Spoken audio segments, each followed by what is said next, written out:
Hey everyone, Marc Sabatella with Mastering MuseScore, and this is the MuseScore Café. So, this is my regular weekly series where I talk about some aspect of making music with MuseScore, and today is kind of going to be a general retrospective going on this year, and maybe a little preview of something from next week. So I appreciate everyone in the chat letting me know where you're from, and if I'm having any video or audio issues, it's always a good time to let me know. It's always an event, and actually that's something that's relevant to what I'm going to be talking about in a moment here. So yes, I'm going to talk a little bit about some stuff coming up and some new stuff I've got going on system-wise that could be some exciting things that some of you have already seen a preview of, but I'll be sure to give a world of MuseScore as it exists right now, because as I was kind of reviewed what's been going on lately, I realized, I was looking over past newsletters and announcements and things, and realized it's actually been a quite eventful year, even though in some ways it didn't feel that way to me. Well, it felt that way in some ways, but not in other ways. Anyhow, I'm going to kind of go through some of the things that have been going on here. So I am going to start. I'm fuzzy. Is this what I saw here? I am fuzzy. Are you talking about the picture, or are you talking about the sound? I look normal to me on my phone, so I'm gonna guess that that's okay. But if not, then I apologize. But it does look like I can read on my phone, which is tiny, and I'm able to read all the text okay. So it's got to be at least somewhat all right. So maybe it's something funny going on internet connection wise. I don't know. All right. So I'm going to kind of skip around a little bit in talking about some things, because there's a lot been going on that maybe not everyone is aware of. Uh, so, and yeah, I'm not sure what might be going on with my picture, but all right. Sorry, I'm fuzzy. But it's hopefully not too distracting, and in any case, the screen share seems like it's okay to me on my system when I look at it on my phone, so it should be okay. Was there office hours? Yes, there was office hours.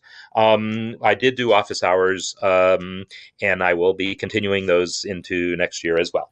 So I'll talk about office hours. So that's one of the new things that I just started this year, right? So the first thing that happened in the MuseScore world, it happened very early on in the year, was MuseScore 3.6. And MuseScore 3.6, every few months, every year, whatever, there's a new release of MuseScore, and it adds some new features, fixes some bugs, and so forth. But there is a pretty significant thing about MuseScore 3.6, and now, of course, we're on 3.6.2, because whenever there's a big release, there's always some bugs that there's a 0.1 and then a 0.2 release to fix whatever last-minute bugs turned out to be there. So MuseScore 3.6.2 is now the current release. And by the way, if you're not aware of where what version you have, if you go to Help and then About, it'll show you what version. And it should be 3.6.2, and then a whole bunch of other numbers that don't really matter.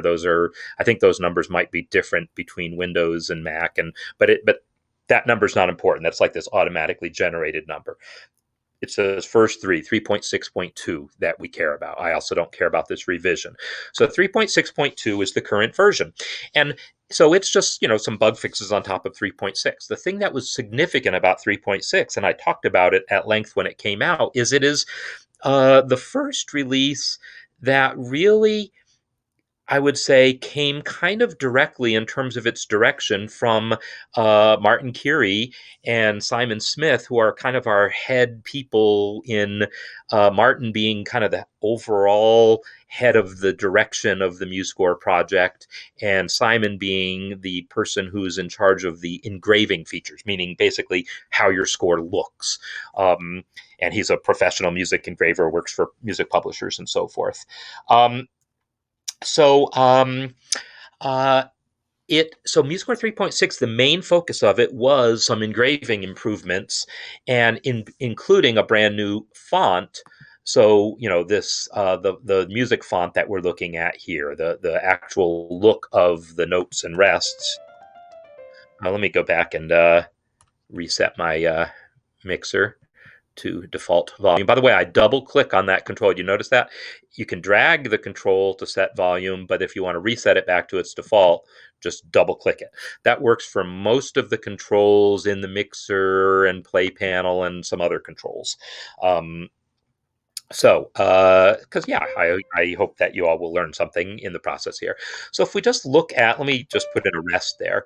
This is the default font in MuseScore, and it is called Leland after Leland Smith? Yeah, Leland Smith, who was the originator of a notation program called Score, which is what a lot of publishers used prior to the advent of notation programs like we have today, Finale and Sibelius and MuseScore and so forth.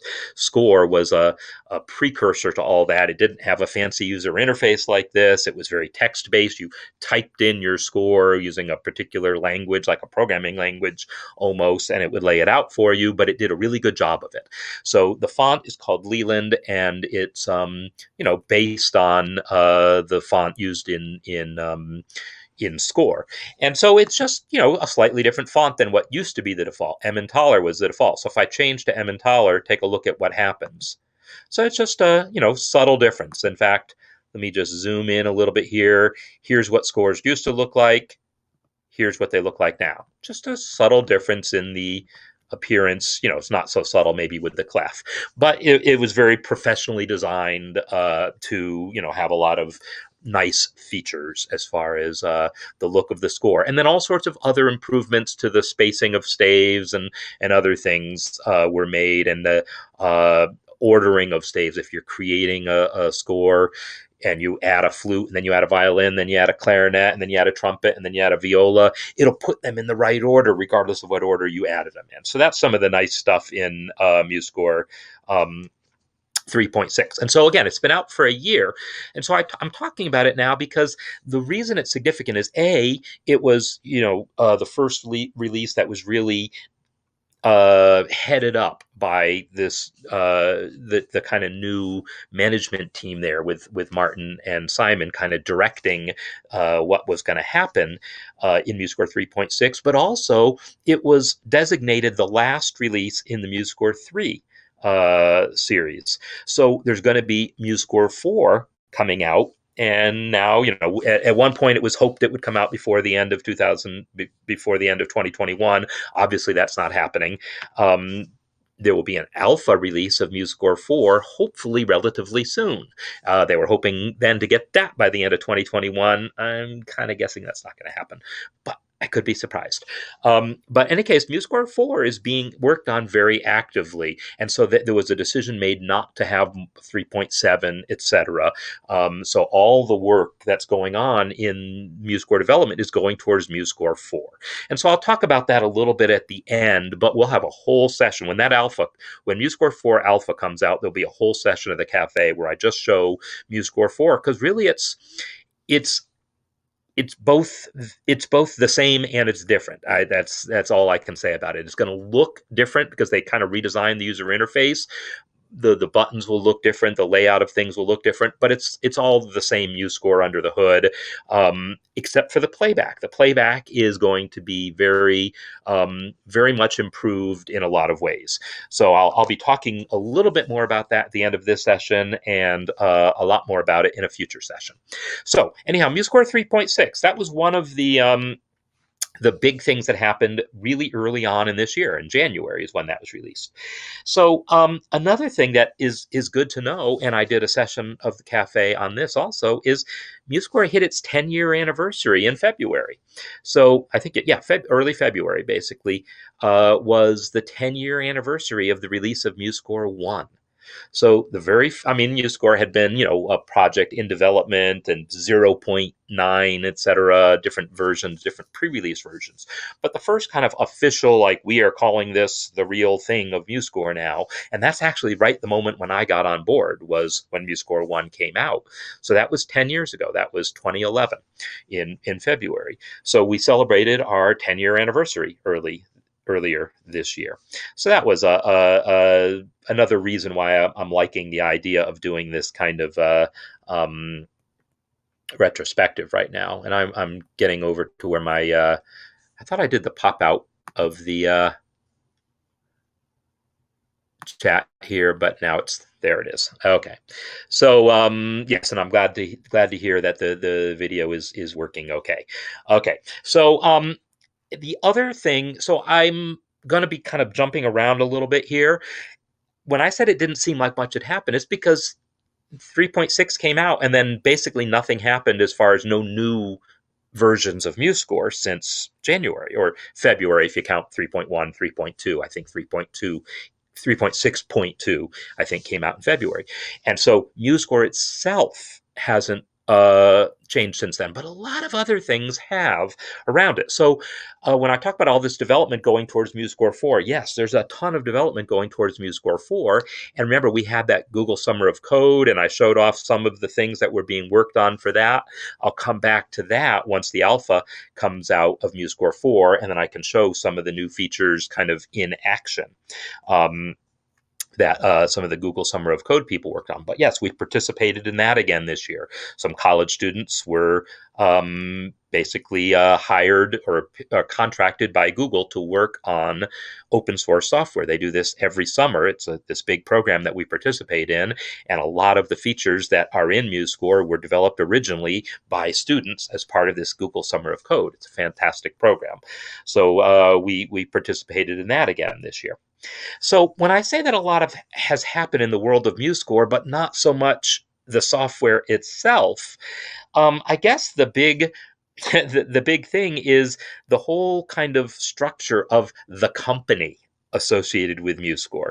So I'm assuming most of you realize that MuseScore, it's hard to even explain how this works, is basically owned by the company that runs Ultimate Guitar. And so, by the way, Jim, you're asking about the nightlies for MuseScore 4. I think they're pretty close, other than the playback is still being worked on. So the playback, I wouldn't assume that that's there yet. But other than that, I think they're mostly just tweaking things. But the playback is still being worked on quite actively. But I haven't checked out a nightly too recently. So what happened is the original developer of MuseScore, Werner Schwer, and then two other people that had become involved with the project and helped get it running on Mac and get it running on Windows, because originally it was Linux only. Thomas Bonte and Nicolas Froment. And they were instrumental in making MuseScore 1 happen and bringing MuseScore into MuseScore 2, doing all the work that went into MuseScore 3. And they really developed the whole MuseScore ecosystem, from nothing, and brought it to where they brought it. But as part of what they were doing, the MuseScore.com website, and I'm going to come back to that, sort of took on a life of its own of people uploading music. And the original vision was going to be for it to be about classical music or original compositions, but very, very quickly it became people uploading pop songs, which was great because it made it popular, but there's copyright issues. You can't upload copyrighted music, and all pop songs and anything written in the last 100 years basically is under copyright protection. So there were copyright issues with people uploading their arrangements of pop songs that were becoming more and more difficult to navigate. And so basically, as a result of that and some other things, is when Ultimate Guitar, who had worked out all sorts of license agreements, became involved, and they became kind of the new legal owners of the MuseScore software business, so that they could handle all those licensing things. And that's why you can now upload pop songs without having them being taken down. That's also why you have to have a pro account to download them, so that the copyright owners can actually be paid. So, and that happened several years ago. But one thing that happened this year was, instead of it being Ultimate Guitar that owns the MuseScore business, they have now created the Muse Group. So this was a big announcement back in like April. So the Muse Group is now the overall owner of Ultimate Guitar and MuseScore. But at the same time they did that, they made a couple other pretty big announcements. And the one of those announcements was about Audacity. The Muse Group has also acquired Audacity. And for people who aren't familiar with Audacity, I'm going to show you this for a second. It's an open source audio program that I've been using. I mean, basically, for longer than I've been using MuseScore. I've been using, I've been using MuseScore for 10 years. I think I've been using Audacity for probably more like 20 years. Um, and so I'm going to start Audacity so you can see what it looks like if you've never seen it before. But yeah, this is now part of the the last time I used it, I managed to crash it. So this is Audacity, and it's an audio editing program. So I should be able to now open. I don't know if I have any Audacity projects handy, but I've got some various. What do I have here?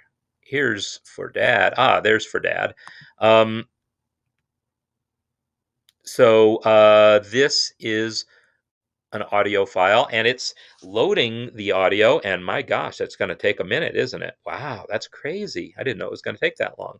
In any case, it's an audio editor, and it's open source, and so that is now part of the MuseScore family. And now there's some possibility that there's going to be some cross-pollination between the projects. Also, the Muse Group acquired StaffPad, which is a notation program designed specifically for tablet devices. StaffPad was originally devised for the Microsoft Surface, but the Microsoft Surface is a Windows device, but it now also runs, I think, on iPad, and it's based on handwriting. So instead of entering notes by clicking or tapping on the screen or typing, it's based on drawing note shapes. And there's been a number of programs that have tried to do that, but they typically, in my experience, aren't very good. In other words, you draw a shape and it's like, oh, I think that was a quarter note, but it was really a half note. Or I think you put that on the F line, but no, it was really on the G space above that. That kind of thing is really common in handwriting-based apps, but StaffPad has a reputation for having done a much better job of handwriting recognition than most other apps. So now that the audio has finally loaded, I can play it for you. And I would love to play it for you, but it's not working. So in any case, I haven't actually used Audacity on this computer.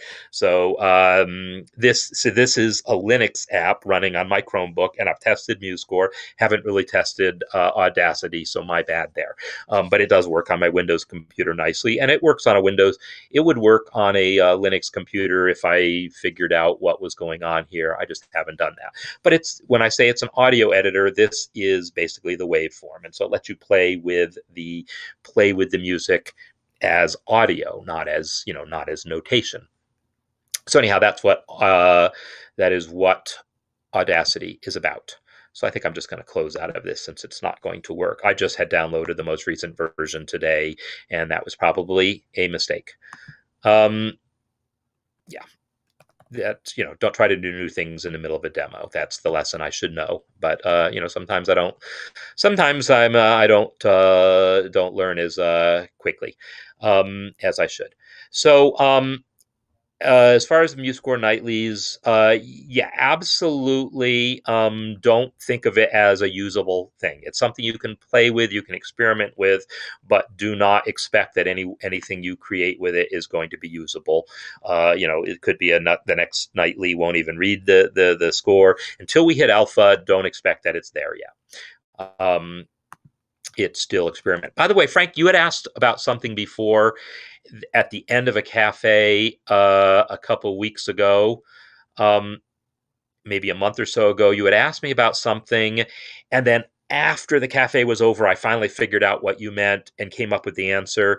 And I now don't remember what it was. Oh, it was about the menu items. You were asking about some menu items that you were seeing, and they're experimental. You must have started MuseScore with a -E command line to enable experimental features, things. And so I don't remember what features you were asking about, but they were experimental features that you were only seeing because you must have started MuseScore with a -E command line option, and so your menu is showing you experimental features that were never finished, and that's why they're not documented. That's why they don't work, and that's why they're not shown normally. But for developers' sake, when we want to test them and play with them, we allow them with the -E command line option. So StaffPad and Audacity are part of the Muse Group, and that was a big thing that happened in the world of MuseScore now. It's sort of an expanding thing. We also announced something called Muse Class. And, to be honest, I'm not really super familiar with Muse Class. What are nightlies? Every night, or every time a developer makes any change to the source code to MuseScore, it doesn't go into the actual MuseScore that you're using, but we build what's called a nightly version. So every time someone fixes a bug or adds a feature or just changes anything, we generate what's called a nightly build. And you can go to musescore.org and download the nightly builds. So I'll show you how to do that. I'll get to a new browser window here. If I go to musescore.org and then download. By the way, did y'all notice that these menus got bolder recently? They must have changed the CSS. I don't know if they're working on other site updates, but that got bolder for sure. So if I say download software, and then I don't want to download the current version, but I scroll down to where it says development builds, nightly builds are here. And when I go to the nightly builds download page, MuseScore 4, I want the Linux nightly. Don't pay no attention to that beta. It is not a beta. It is, I don't even know what the heck that is. That's a months old build. But this is the latest nightly build. So the ZSync version is a Linux thing if you've enabled it, and I haven't. But if I grab this version here and download it, I would be able to run the most recent version. And so this will take whatever the most recent bug fix they just made this morning or last night or whatever the last code change they made, this will have it. So this is like the state-of-the-art MuseScore unreleased software. So I'm going to go ahead and download it because why the heck not? And then maybe I'll try to run it at the end of the session. So that's what nightly builds are. So they are meant for testing. Yeah. So Muse Class is what I was starting to talk about here. And Muse Class is this other new thing. So I'm just going to do a search for it because I don't even know exactly how to get there. But it's a new product that's part of this whole Muse Group ecosystem now. And it's intended for school teachers. So Jim, Jim Ivey, you might have found this useful when you were actually teaching it, teaching in schools, and it allows you to create assignments and give them. It's meant for like teachers in a school setting. So you would create a roster of all your students. You create the assignment, and then individual students can then upload their videos of them playing whatever they were supposed to play, and it's got some grading thing. This is like a screenshot of what it looks like. So apparently teachers that are using it really like it. And actually it was Texas public school systems that were the kind of the beta testers for this. So, but I've never seen it in action. It looks interesting. I might want to give it a shot sometime, just to see what it can do. But this is now another part of the MuseScore ecosystem. So that's something new, and it's a push into the education space. And actually, that's obviously my world is education, but the Muse Group is pursuing kind of their own aspect of this, and I support what they're doing. They support what I'm doing, but I do want to emphasize that they're very separate. What I do with Mastering MuseScore is not related to Muse Class, nor is it related to this other new venture, which is the MuseScore courses. So when you go to MuseScore.com, you'll now see a Learn tab here, and you'll see these recommended courses here if you don't hide them. I should just hide them. But if you go to that Learn tab, it's going to show you these courses that are offered. And they are all sorts of courses by all sorts of people. Some of them are my courses, like this here is my basic music theory course here. When you click on this, you'll see there's me. Well, that's my course anyhow. So there's me. If I go back to the beginning of the video, you'll see. Are you creating music and wanting to learn more about the theory? My name is Marc Sabatella. And there you go. Now that's fuzzy. Anyhow, it's a whole set of courses that you can get through MuseScore.com.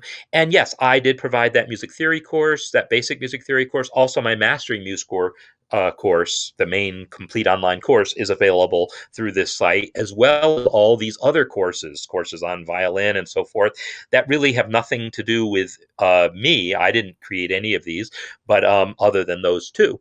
But it's just another place to get courses, another way to get a music, some music education stuff from all sorts of different people. Some of whom I know these people are very, very good. A lot of people I have no idea who they are, and I can't necessarily vouch for them. But it's a subscription service, so when you sign up for it, you have access to all these courses, and then you can try things out yourself. So in any case, that's another new thing that the Muse Group is now offering, are these courses that you access via the Learn tab there on MuseScore.com. Let's see. Let's see. The different courses on here, and I don't really know. I haven't really explored these, but there's all sorts of them. You scroll down and you see all these courses. They are, here's my Mastering MuseScore Complete online course down here. That's the one that I offer, but you can also get that from my website. And so self-interest wise, I would recommend you do it through my website, because I have more control over it that way. I can do the updates that way, and it's a way of supporting what I do directly, as opposed to going through other middlemen and so forth. But I don't want to take anything away from what they are offering. If all these other types of courses that they offer from other unknown people are appealing to you, by all means, check this out. But also Mastering MuseScore. I'm going to talk more about my own Mastering MuseScore site in a few minutes. So yeah, there's all these different courses, and you can see, well, there's more than just these. Like for the theory courses, these three are what show up first, but then you click view all, you'll see there's actually quite a few music theory courses. So I've only put my basic music theory course on here because the way it's set up, it's really organized around relatively small, inexpensive courses, not really high-level courses, in-depth courses like my counterpoint course or my harmony course. Those courses are much better worked through. The platform that they're using doesn't support that as well. So in any case, but there is my basic music theory course, and here are lots of other theory courses that are available. So those are some of the things that the Muse Group has created, or they didn't create those courses. They contracted other people to create those courses. But there's other things on MuseScore.com other than this Learn section that's new. So one of them is the idea of what are called official scores. If I now go and if I search for some random song, what song do I want to search for? Oh, let's search for Jingle Bells, shall we? Because we know I've got some Jingle Bells scores, but the first hit that shows up is one that says official scores. These are ones that Jingle Bells was actually a bad example because there is no real. I mean, James Pierpont is long dead, but this is an actual publisher. Um, I'm not sure which publisher. It must say at the bottom of the thing, somewhere in there, it's probably got a copyright message on it for this arrangement. So this is some actual major publisher, Hal Leonard or someone like that, their arrangement of this that is available. Not very interesting when it comes to Jingle Bells, but maybe more interesting when it comes to pop songs. So like if I put in some given pop song, I don't know. Let's see. Um, Barry Manilow, Mandy. Oh, look at this. So there is no, it looks like there's not an official score of that, but this one does have an official score. So this is a song from Disney's Tangled. And so this is the actual official sheet music. If you were to go to the store and buy the sheet music, this is that. It's called, I guess the song is When Will My Life Begin, but it's sung by Mandy Moore in the movie. And so that's why it came up in the search. So there are now these actual publisher provided scores for pop songs and for classical music that is published by a major publisher. They also provide their official scores so that they are maybe somewhat less likely to have errors and than ones uploaded by random users. On the other hand, some users upload some fantastic stuff, and often it's better than the official scores in a lot of ways. But it's great to have this option now, where this is the same sheet music you would have bought in the store that you can now basically get directly from MuseScore.com. So that's another new thing that has come along. So yeah, and so Lisa Joe asking about videos for each student, and yeah, I don't actually know how that thing works, but I definitely recommend checking out Muse Class and maybe let us know. Leave a comment on this video later after you check it out. I'll probably check it out myself sometime soon too. But there's only so many hours in a day and so many things to do, so I'm going to keep going. So this is one of the new things in MuseScore.com are these official scores. This started being a thing a couple months ago, I think. Maybe 2-3 months ago. Another new thing that just happened last week, in fact, is the ability for me to take pieces like I don't know if I can do it with an official score. Let me see.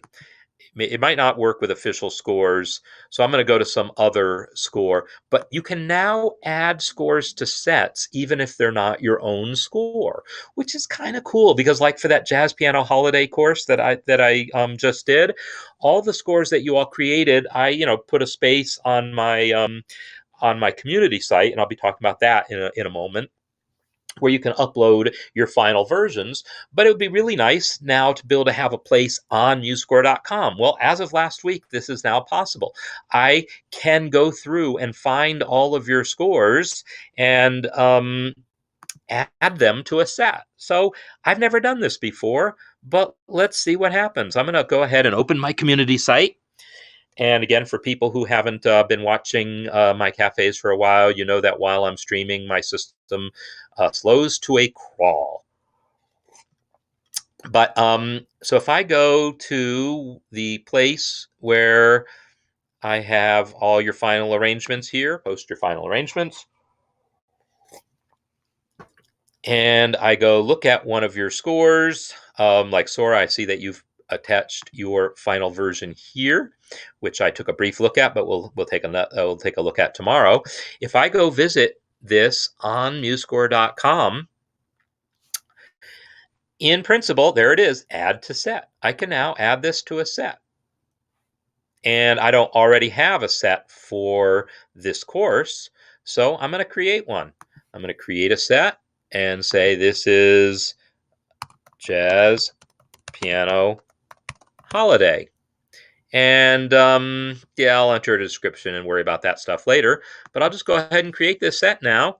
and add your score to it. So great. So now I've got a set, and your score is now in it. So if I say my set's over here, and I think that's new too. I don't think you used to be able to get to my sets here. I think you'd have to go to your profile, then that. So I think that might be new too. But here's Jazz Piano Holiday, and I can now have a set of the music created for this course. So sets have been a thing on MuseScore since the very beginning, on MuseScore.com since the beginning, but it used to be only of your own scores. Now you can create sets of other people's scores also. So how is that different from favorites? Well, it lets you organize them. Favorites would just be favorites, and they're just some whatever scores I happen to have said I liked. These are scores that have something specific in common, and so I'm kind of looking forward to be able to use this feature. So that's something new in the world of MuseScore.com specifically. So are the official handwritten into MuseScore? So handwritten, the official scores. So actually, the official scores, for the most part, were created by importing them via Music XML. So most of these official scores were created by their publishers using whatever software they use, like Finale or Sibelius, or what most publishers are using. So uh, um, so the publisher is using Finale, but within Finale, they can export to Music XML. And then in MuseScore, you can import.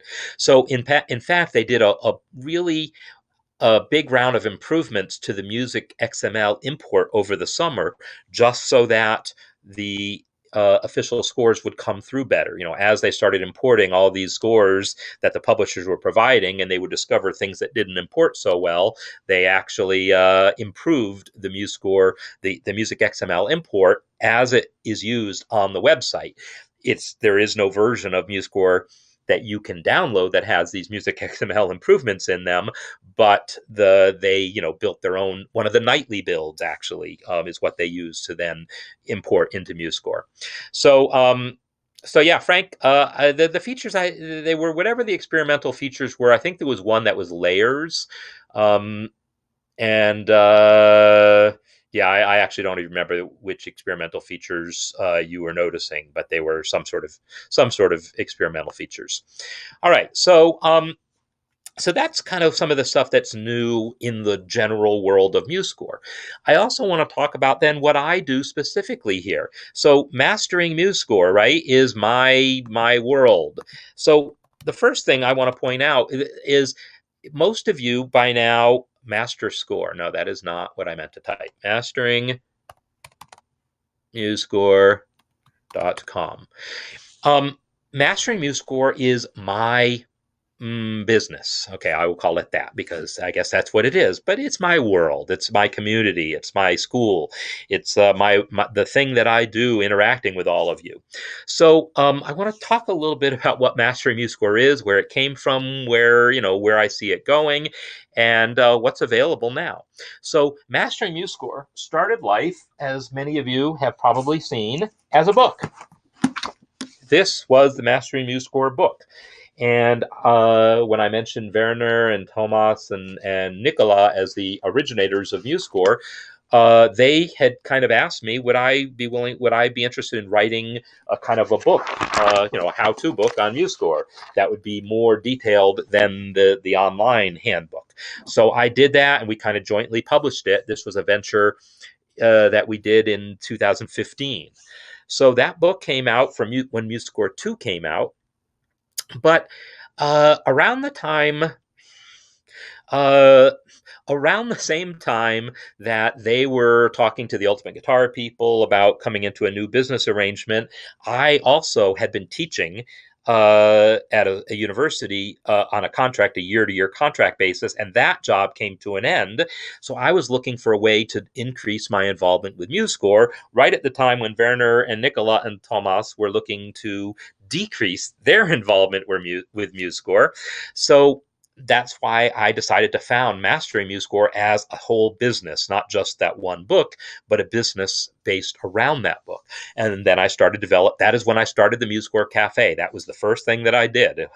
This was, I guess, 3.5 years ago. So I started the MuseScore Cafe as a um, uh, this weekly series that I've been doing every week since then, with occasional weeks off like last week. Um, but then I started developing the Mastering MuseScore online course because I saw that as the way to go rather than continuing to update the book. Because once you buy the book, you've spent this money, and then MuseScore gets updated, and you've got an obsolete book. I wanted something that I could update and for either automatically or for like some nominal charge, I could give you updates to new versions of the new versions of the course for new versions of the software, and also give you a place to ask questions, give you a place to comment, and so forth. So there's a comment section in the course. The online course became then my main thing, my main business, as it were.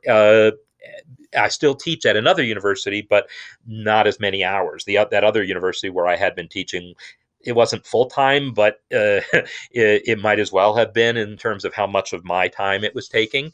So now Mastering MuseScore is what I do full time, and it's things like developing online courses, doing this cafe, and then the end of last year is when I started the Music Master Class. So the Master Class has been going on all through 2021, but it's also developed in a number of ways, and I'm going to show that show you some new stuff in a moment. But the MuseScore Cafe has been going on, but it keeps growing as well. Like remember earlier, it was like in May that I started the Ask Me Anything series. So now the first Wednesday of every month is an Ask Me Anything. So instead of me coming with a topic and just telling you what I think you need to know about it, now you come to me with your questions. And, you can be doing that anyhow during any of the cafes, but it's a whole session just based on your questions on any topic. So I do those once a month now, and I don't know why I didn't think of it earlier, but it's been a really great thing. I also started another tradition a few months ago, the page of the month, where instead of picking a topic, I pick a score and I just enter the music from that score and we see what comes up with that. And people seem to be enjoying that topic a lot also. I will say I would love to get more suggestions for scores. I would love other people to be picking the scores for me to enter. So we'll see if I don't keep getting more suggestions for scores, that particular series might get retired or made less than once a month. We'll see. But I have other ideas for series that I can incorporate into these cafes. And I'll mention one of them right now. What if I did a critique? What if, not of the music, because that's what I do in the Music Master Class, but of the notation? In other words, if you've got a score that you've notated and you think you're basically done with, then I can take my semi-professional editor eye to it and tell you, oh, well, I think you should have changed the stem direction here, or this curve, this slur here, you should shape differently, or this dynamic marking, you should move over here, or whatever else, right? Or look, the way you use multiple voices here, I know you could have, it would be better if you did it this way, and whatever comes up in the notation of things. I think I could probably do a session of basically a whole cafe session just critiquing a score like that. So that's something that I'm thinking of doing starting next year as perhaps a monthly series. Maybe I'll alternate it with the page of the month. Maybe that's how I'll do it. I don't know. We'll see. So Frank, can you have the portable fonts? Okay, so Frank, when you say the portable version, are you on Windows or are you on Linux? Because that does change things. But MuseScore typically does not install fonts for various reasons that are really not good, but it basically has to do with the fact that when we originally started distributing MuseScore, we didn't have a full installer. We had uh, just scripts that we didn't have the full install thing, and that's complicated to set up. And so installing fonts was a complicated thing to get that working on Linux and on Mac and on Windows. So we didn't do it. So we instead build the fonts into MuseScore. So the fonts aren't, whether you're using the portable version or another version, the fonts are not normally installed. However, MuseScore is open source. So just go to the GitHub site for MuseScore. So if I go to MuseScore on GitHub right here, I'll post this link into the chat. MuseScore source. So this is the MuseScore source. From here, you would probably want to not use master because that's like MuseScore 4, but you'd want to find the 3.6.2 branch to make sure that what you have matches, or whatever version you're using, to get, because you want the fonts to basically match. And that's one reason we didn't want to install them, because we didn't want to have these cases where MuseScore and the fonts got out of sync with each other, because that causes problems. So that was another issue that was faced. So we switched to the 3.6.2 branch, and then you can go to where it says fonts. And then this is where you can download all the fonts that MuseScore uses. So these are the fonts: Bravura, Leland, Gutville, which is really Gonville. MScore is actually Emmentaler, Petaluma, and MuseJazz. Those are the notation fonts. Campagna is the text font used for Roman numeral analysis. Edwin is the new text font that came along with Leland. So anyhow, these are these are basically the fonts. So if you go, and then there's also free serif, free sans, and those are the fonts that come with MuseScore. So you can download them from here and install them yourself. So there's that. So so when I was talking about that idea of doing kind of critiques of scores, that's something I see coming. And so it also brings to mind two other things that I wanted to talk about here while I'm talking about kind of where MuseScore, where my world is and where it's going. Another new thing that's just started this year, technically speaking, is my newsletter. I mean, I have been at some level sending emails to people for some number of years. It became kind of a weekly-ish thing. Well, it really became what we now know, and I'm assuming all of you have subscribed, and if not, please do so. But I was just on my page here because I wanted to show my this is the main masteringmusescore.com page. So Mastering MuseScore, now I have my school and my community. So this is like this top level page, but the school is where my courses are. The community is where all these discussions are that hopefully most of you are also part of that community. It's totally free to join. So the Mastering MuseScore main page here shows you stuff about some courses, shows you I'm probably going to be redesigning how all these pages, these top pages work here. But in any case, this is kind of now the main MuseScore, Mastering MuseScore page, but here's where you can subscribe to the newsletter. So if you just go to masteringmusescore.com, then you can subscribe to the newsletter by clicking on subscribe now, and it takes you to this nice little subscription page where you subscribe to the newsletter. So the newsletter, like here's this week's newsletter. So again, most of you have seen this, but if for those of you who haven't, this is the newsletter. Now, this is the newsletter as it looks online. This is not what it looks like when I get the thing, right? Because when I get it, it looks somewhat different than I got a little header on it and all. So anyhow, you've seen it, but it's got my logo and things like that. And by the way, that logo's new. I kind of designed that logo at some point, I think, when I started doing the newsletter. In this format. So come right here. You're all getting to see my email, but I trust you. So this is now the format that you should be normally seeing the newsletter in. So this is a new thing this year also, that I want to be able to kind of give you information regularly, not just signing up for a course and getting that, but giving you little bits of information. So I tell you about what's coming in the cafe. I give you some little useful tip about MuseScore. I tell you what's coming up in the masterclass, give you some sort of theory tip. I want to give you some useful information every single week. Just sending it to you not having to go visit my site to find it. But on the other hand, I also do love it when people do visit my site. So, I don't want to discourage visiting my site. So that's the main Mastering MuseScore page, which realistically you would never normally find unless you just type that in. I think some ads might go there. But if you go to school.masteringmusescore.com, this is where my courses are. So as far as my courses go, there were two new courses that I launched this year. There's Practical Counterpoint, right, where I teach you how to basically write fugues, how to write motets, how to create counterpoint, whether it's in a classical context or, I also talk about, adapting it to jazz, adapting it to popular music, adapting it to different styles of music, adapting the ideas of counterpoint. So the counterpoint course launched, and also my jazz piano holiday course, which we just finished, right? And many of you I know took part in that, where we created all these lovely arrangements of Christmas songs. And I think I'm going to skip over to a different one here just to play a moment of that.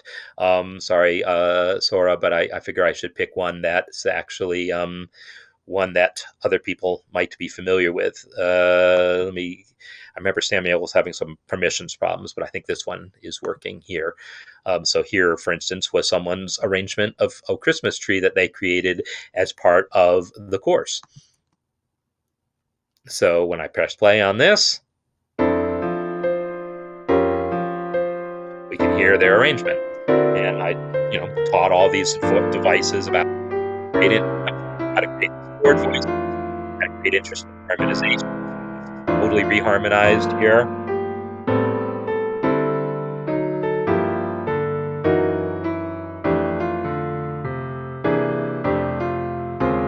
Yeah, nice. I like that. Anyhow, so the jazz piano holiday course is where I gave you all this information on how to create these things. So I'm going to be doing other courses like this one. This course was a bit different than my other courses. My Mastering MuseScore course, my Basic Theory course, my Harmony course, my Practical Counterpoint course. Those are all self-paced. You sign up for them, you watch the videos whenever you want, and you take your own time. Doing it. But the jazz piano course was kind of a time thing where every week were new lessons, and you could watch the lessons at your own pace, but I intend for you to watch those 3 lessons that week and then complete the assignments that week, and I give you feedback that week, right? So it was a really fast-paced, very interactive format that was very tied into my community. It's something that my community site made possible. So I'm going to come back to the community site in a moment. So I'm going to look at your question in a second, Frank. So yeah, I'm going to be doing more courses. So I'll talk a little bit more about some ideas I have for the future in a moment. Let me look at your question. Layout fonts travel with so you want to make your special layout fonts. So I don't know what special layout fonts you have, but there's no way to bundle a font into MuseScore yourself. You would just have to save those fonts there. Now, I don't know what you mean by layout fonts though, because MuseScore doesn't have special layout fonts. It doesn't have any way. It just uses regular text font. So I guess I'm not sure what you might mean about that. But feel free to ask, and maybe we can talk about it more next week during the Ask Me Anything session, and then I can go into more detail about it. So anyhow, let me come back to my community site then, and I want to talk a little bit more about this. So the community site I created because why did I? Well, at some level, I have been involved in online communities. I mean, literally in the 1970s, online BBS systems. Oh yeah, the modems and a 300 baud modem with a ding ding, right? All that thing where you dialed in and then you connected to this bulletin board system. Yeah, that was me in the 70s. And so I've been involved with online communities for a really long time.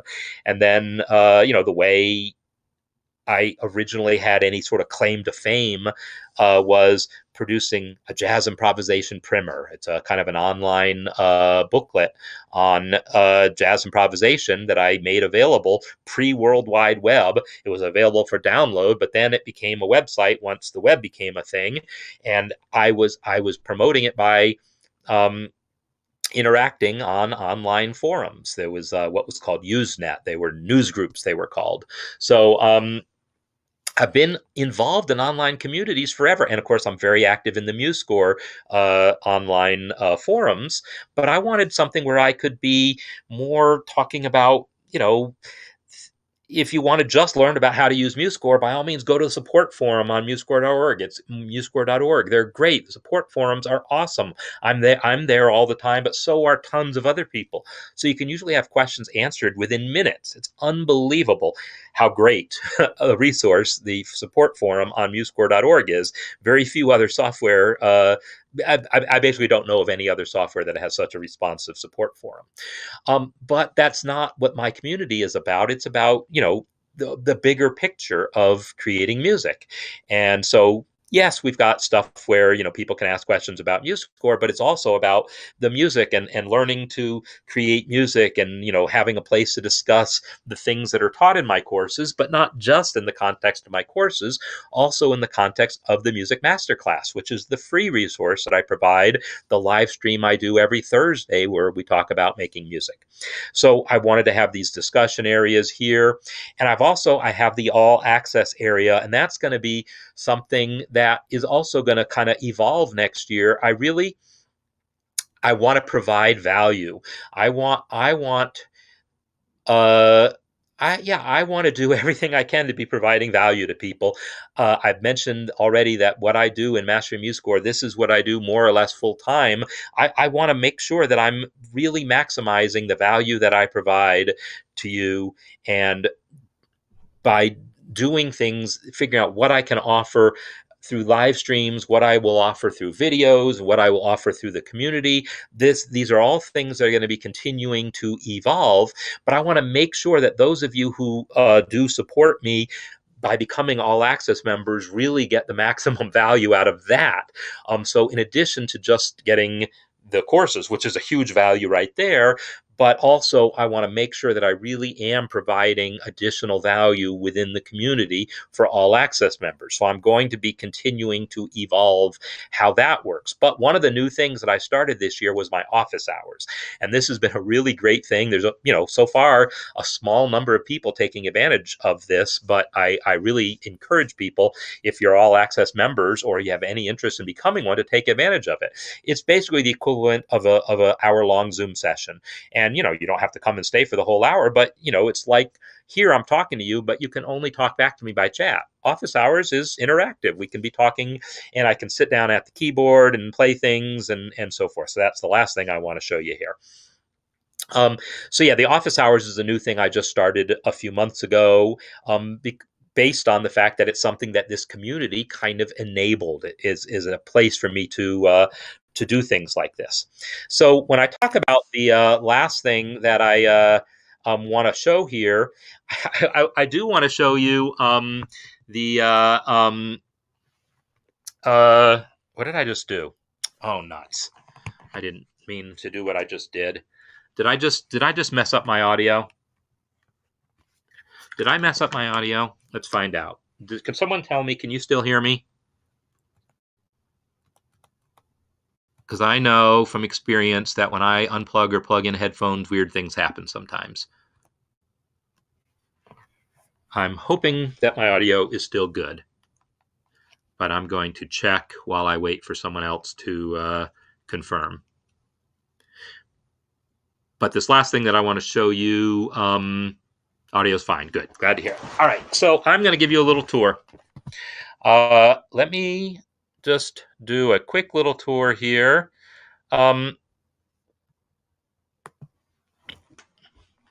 This is my office. And yes, it's small screen, just a little thumbnail, but that's what you need. So I want to show you my studio setup here. This is now where I will be broadcasting from in the Music Masterclass. So this is the setup here. I got my keyboard and I've got some do-it-yourself lighting kind of stuff going. There's my overhead camera. Is that my overhead camera? Yeah, there's my overhead camera, my microphone on the boom arm, and so forth, so that when I'm over here, you can be seeing things a little differently. And so I'm going to play you a little video right now where you will get to see if, and the last music masterclass that I did and a couple other streams that I did this, but I recorded a video of it, and so I figure I will show you what it looks like, because I'm continuing to improve this, and I totally have Heis to thank for this. Heis Bicker, thank you for encouraging me to do this thing that I have done here. So yeah, setting up this, I mean, I've had the keyboard here for a while, but I had a much more low-tech setup. It did not have all these pieces and parts to it. So here's a video, and let's watch the video.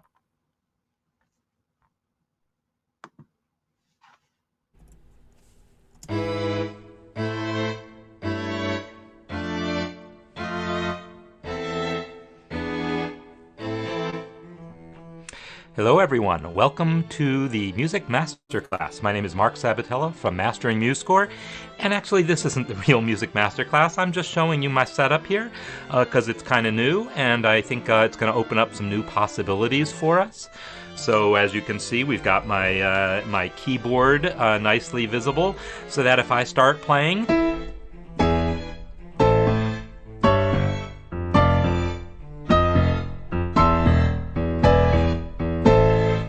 you can see my hands on the keys. I can be showing you what's on the screen, and my face isn't in the way of the music, and it's just a nice little setup here. So I'm really looking forward to what the year will bring for us in the Music Masterclass. All right, so that is what is now possible here. So again, if I flip back to where I can show you what's going on, that's the basic setup. I've got the overhead camera. That's why you can see my keys, and a nice professional microphone and a mixer it's running through so that I can combine my voice with the keys, with the MuseScore output, and all route it into the same input there so that we don't have as many audio issues, as many weird glitches. There's still going to be glitches because technology is still technology. But in any case, that's something that I'm going to be doing in the Music Masterclass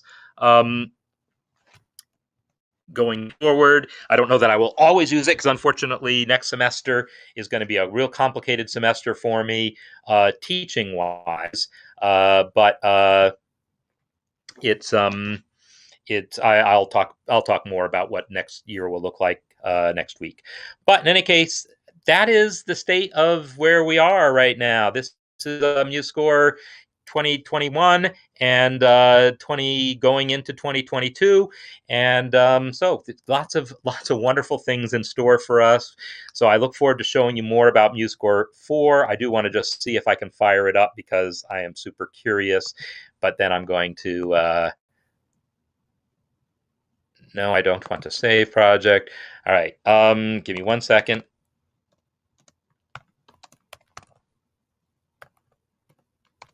There we go, and now I'm going to run this thing. And just to see what MuseScore 4 looks like today.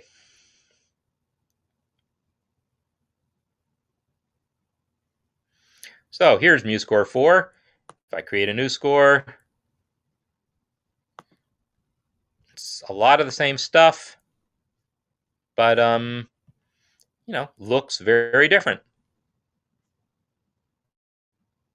So I just created a new score for baritone sax, and yeah, so it's obviously things are not working correctly. The clef and the accidentals are too small, so it's still a work in progress, right?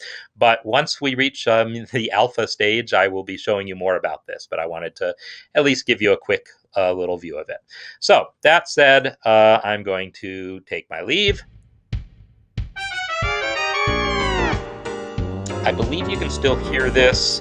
When I unplugged my headphones, I messed up my usual way of doing things. So I'm doing things a little differently right now. So thanks everyone for being here and kind of walking down memory lane a little bit with me. And I look forward to just being able to serve you better next year and continuing to do these cafes, continuing to do the music masterclass, but introducing new things and just help everyone really create your best value, create your best music. That is my that has been my tagline. I just sort of made it up one day when I started that newsletter, create your best music, and it's kind of stuck, and I'm kind of liking it, and um, yeah, that is my goal, to help everyone create your best music. And thanks again for being here. Come to the music masterclass tomorrow. I'll be sitting at my new studio here, uh, and we'll be able to have fun with what I can do there. And just stay tuned. I'll be giving you more opportunity to give me feedback, because I'm really interested in your feedback on what else I can be doing, what you're interested in. So I'll be putting out calls for surveys and whatnot in coming weeks. So stay tuned. Thanks everyone for being here, and see you next time.